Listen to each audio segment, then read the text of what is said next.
Herzlich willkommen, liebe Freunde. I'm so sorry, ich bin schon ein bisschen außer Atem. Ein paar Kilometer unterwegs, gerade Wasser geladen und bin natürlich schon auf dem Weg zu unserer heutigen Campsite. Da warten direkt heute ein paar Herausforderungen auf mich. Nein, wir sind noch nicht da.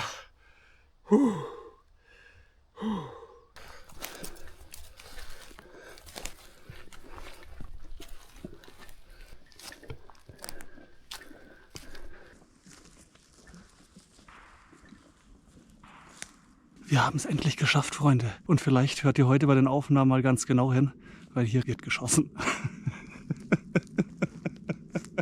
Das ist natürlich perfekte Voraussetzung hier. Ich packe mich schnell aus und dann mache ich mit euch die Runde. Alles klar? Wir sehen den Lagerplatz, Freunde. Der ist mehr als ausreichend groß genug. Ich bin gerade aus dieser Richtung gekommen, ursprünglich aus dieser Richtung, habe mich im Halbkreis hier unten entlang bewegt, bis hier vor und bin zwischen diesen Bäumen dann im Zickzack außen rum mit langen Schlenkern bis hierher. Da habt ihr mich gesehen, wie ich reingelaufen bin, diesen Weg hier entlang. Okay. Wir sehen, der Boden ist gut bemoost. Er ist auch verhältnismäßig eben, was uns sehr gelegen kommt an der Stelle. Und die Aufmerksamen unter euch, die wissen garantiert, dass hier eigentlich heute nicht gedreht werden sollte.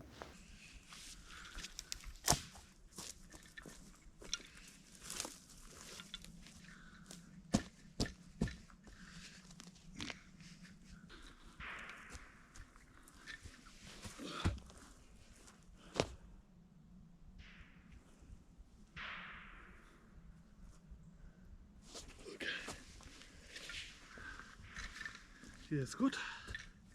Leute, warum sind wir heute eigentlich an diesem Spot, wenn wir doch in diesem Video für euch in der Infobox als Quelle 1 angekündigt hatten, ganz woanders zu sein?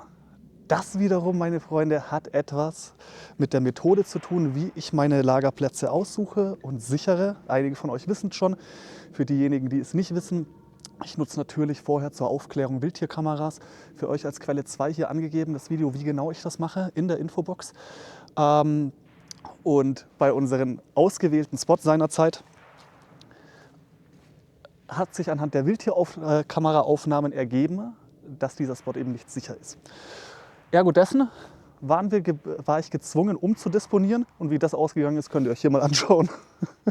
Okay, Leute, gerade erst aufgenommen, schon passiert. Löst die Wildtierkamera aus von einer meiner Frühwarnsysteme hier und gibt mir direkt mit, dass sich der Jäger nähert. Und das ist auch der Grund, warum wir hier noch nicht alles auspacken, solange das Licht draußen an ist. Ja? Damit wir sehr schnell agieren können und uns auch im Zweifelsfall nochmal zurückziehen können. Be prepared to survive. Ja, und deswegen, meine Freunde, sind wir heute hier. Denn dieser Lagerplatz hier wurde nicht von Jägern heimgesucht, wurde nicht von Touristen heimgesucht. Er ist einfach schön nackig.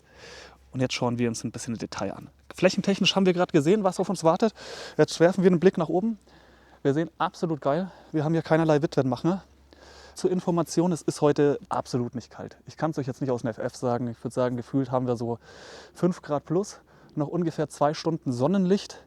Und das heißt für uns, wir müssen uns ranhalten, weil der Herr hat heute eine neue Tarp-Variante geplant, die ich heute ausprobieren möchte.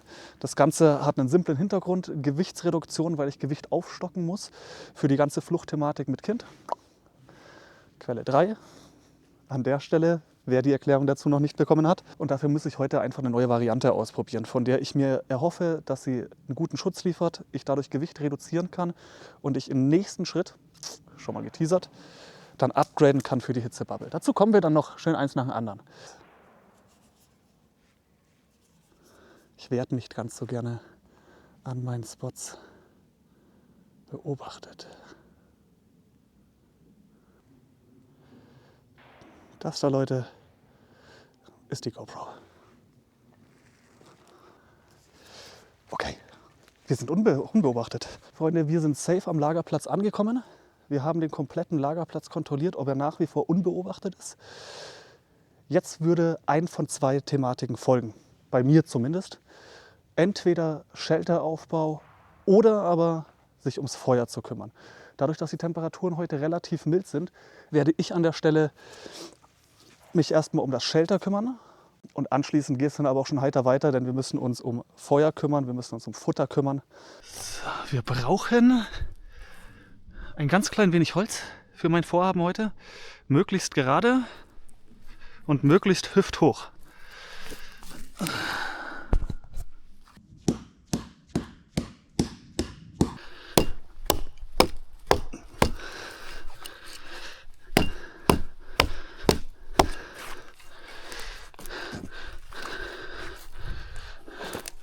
Work smart, not hard.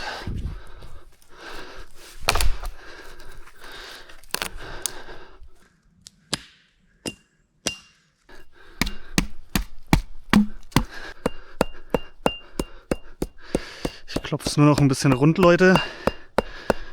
Erst habe ich es eingeschlagen ein Stück weit. Jetzt klopfe ich es ein bisschen rund hier oben, damit es mir hoffentlich nicht gleich den Handschuh kaputt macht.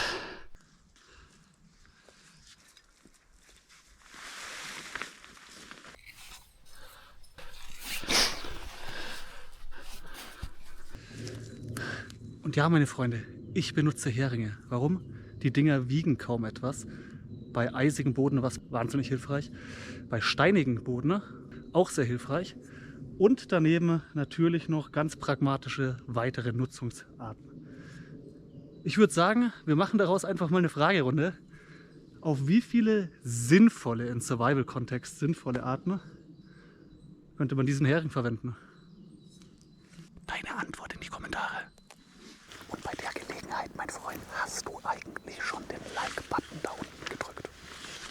Ich verspreche dir, er ist nicht tödlich und du kaufst auch keine Waschmaschine.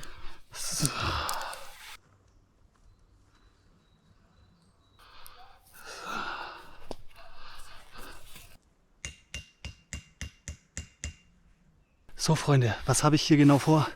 Ich werde das, solange ich wach bin, offen halten. Und sobald ich schlafen gehe, ist die Idee, ist einfach von hier nach da drüben mehr oder weniger zu schließen. Schauen wir uns an, wenn es fertig ist. Leute, ich zeige euch mal noch ganz kurz den Fuß von der ganzen Geschichte. Das Herzstück. Seht ihr hier, durch den Handschuh schön geschützt, alles abgerundet. Und das sind diese Haken, die ich mir noch habe stehen lassen, wo ich einfach nachts dann die Taschenlampe noch hinhänge. Seht ihr später alles in Ruhe.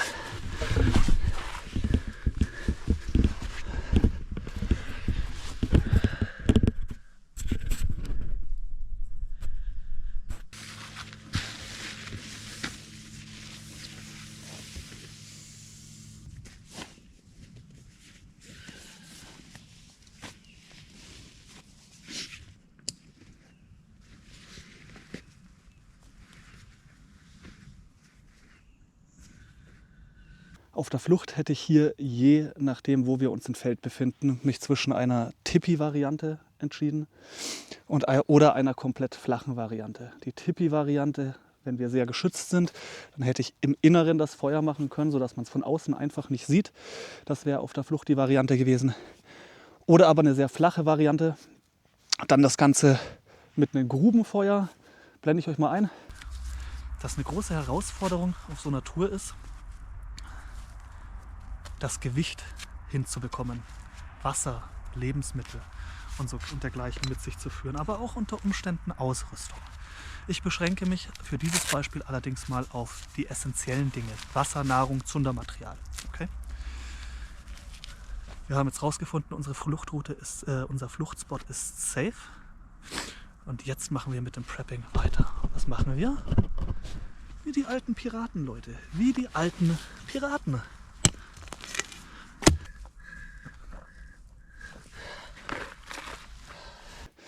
Bietet euch hier auch noch mehr Vorteile, so eine Grubenfeuer. Ja? Zum einen so eine Grube vorzubereiten und dann hinterher bereits mit Holz zu befüllen, um auf der Flucht schon eine fertige Grube zu haben, wo man Feuer machen kann. Am besten schon mit Zunder drin. Eine Idee wäre hier natürlich auch, vielleicht eine kleine Tüte vorzubereiten mit haltbaren Lebensmitteln, einer Flasche Wasser und ein Zundermaterial, geben das Feuerzeug dazu und das Ganze dann auch in die Grube rein. Moos oben drauf und schon ist der Spot gepreppt, um direkt Feuer machen zu können, um auf jeden Fall was zu essen zu haben, um was zu trinken zu haben, um einfach geschützt zu sein. So Freunde, das Tageslicht schwindet langsam. Wir werden uns jetzt langsam mal so um Feuer kümmern müssen, solange wir noch ein bisschen Licht haben und was sehen. Denn irgendwann hat Papi hier auch mal Hunger. Gut. Und jetzt hier schon das nächste, Freunde. Ihr seht, um meinen Lagerplatz rum ist natürlich unglaublich viel Totholz. Ne?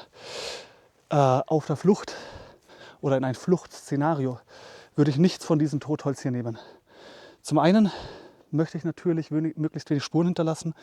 Zum anderen möchte ich natürlich, wenn das hier ein richtiger Fluchtspot von mir wäre, nicht das Holz am Lager schon direkt verbrauchen. Denn wer weiß, in welchem Zustand ich hier ankomme. Verstauchtes Bein, gebrochenes Bein, was auch immer. Und dann ist jeder Meter eine Quälerei, um Feuerholz zu sammeln. Heute ist mir das allerdings egal, weil das keiner meiner offiziellen oder richtigen Fluchtspots ist. Und daher kann ich mich hier auch einfach feuchtfröhlich am Holz bedienen, ohne Rücksicht auf Verluste.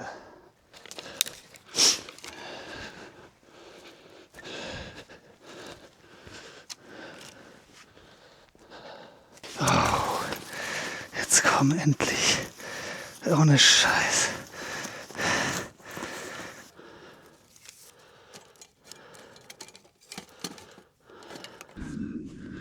Pragmatismus ist King, Leute.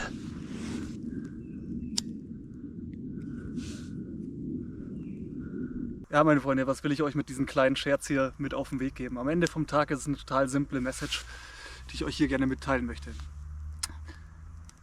Wir haben auf YouTube eine wahnsinnig große Bandbreite an Techniken, die man sich aneignen kann, um im Fall der Fälle seine Überlebensfähigkeit zu steigern.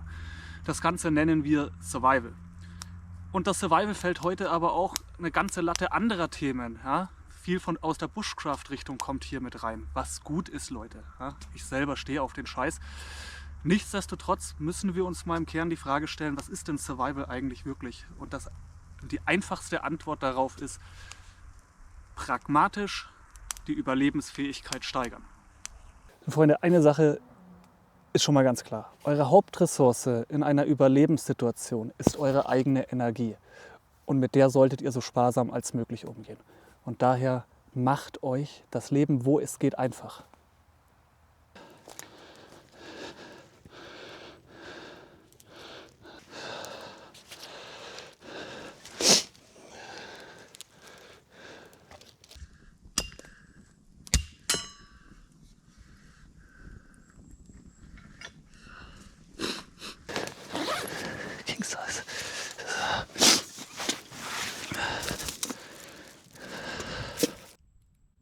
Also bei so einem Glamping-Overnighter, Leute, da gönne ich mir dann auch schon mal was Richtiges. Und ja, ich probiere heute mal einen neuen Topf, einen Titantopf tatsächlich. Hat den einfachen Hintergrund, weil ich mit Familie in aller Regel unterwegs bin. Und für 3 Leute Frühstück, Abendessen, Mittagessen zu machen, brauchst du einen richtigen Topf.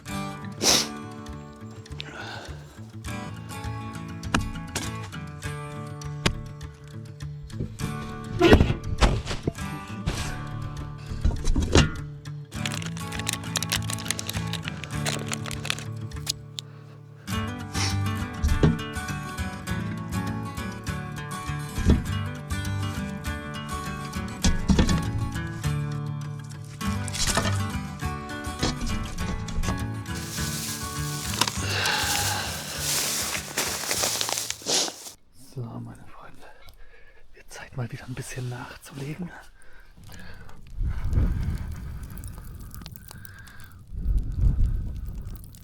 Die Buschbox habe ich zwischenzeitlich entfernt.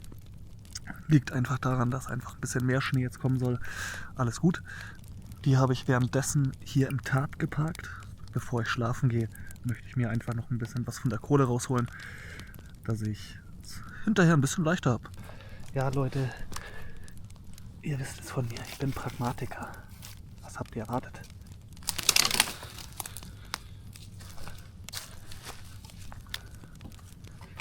Viel zu nass. Das hier ist perfekt.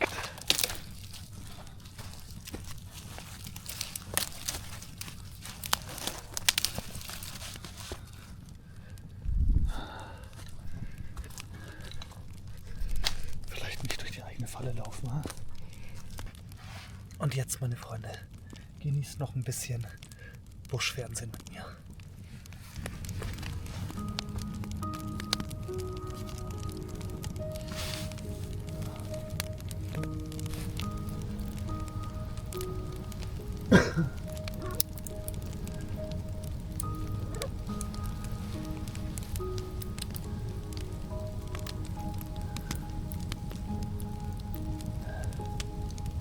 Was beschäftigt euch aktuell am meisten?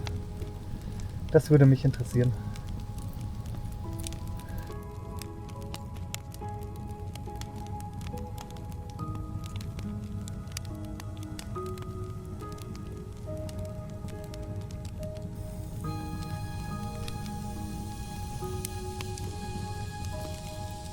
Ich habe jetzt eine ganze Weile auf diese Nordlichter gewartet. Ich wollte sie euch unbedingt zeigen. Ich hätte sie auch selber wirklich gern gesehen.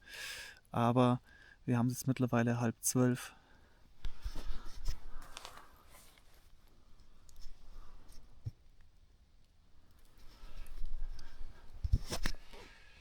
Und jetzt ist auch bei mir so ein bisschen Schlafenszeit, meine Freunde. Ich würde sagen, wir sehen uns morgen in der Früh wieder. So, guten Morgen, meine Freunde. Es ist noch dunkel, wir haben es allerdings schon. Nordlichter haben wir leider keiner zu sehen bekommen heute Nacht, Leute. Der angekündigte Extremschneefall ist auch dann eher nur zu Piss geworden. Also alles in allem relativ unspektakulär, muss ich sagen. Der Abend dagegen war relativ schön. Bei uns geht es jetzt auf jeden Fall direkt heiter weiter, meine Freunde, weil ich hier anfangen werde zusammenzupacken. Denn so wie das erste Licht kommt, will ich abmarschbereit sein. Und davor möchte ich definitiv meine Morgenroutine noch durchhaben. Wir sehen uns also, wenn ein paar Sonnenstrahlen draußen sind und der Typ hier seine Morgenroutine durch hat. Bis gleich. Gut, Freunde, brechen wir mal die Zelte ab.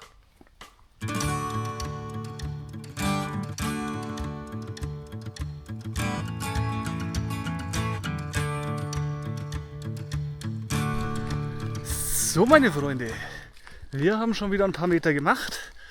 Jetzt ist das Licht draußen, wir sind weg. Wunderbar.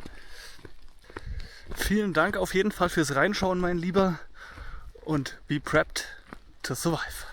Auf meinem Kanal halte ich meine Leute auf den Laufenden, wann es für meine Familie und mich Zeit zu gehen ist. Vielleicht ist das ja auch eine Info für dich.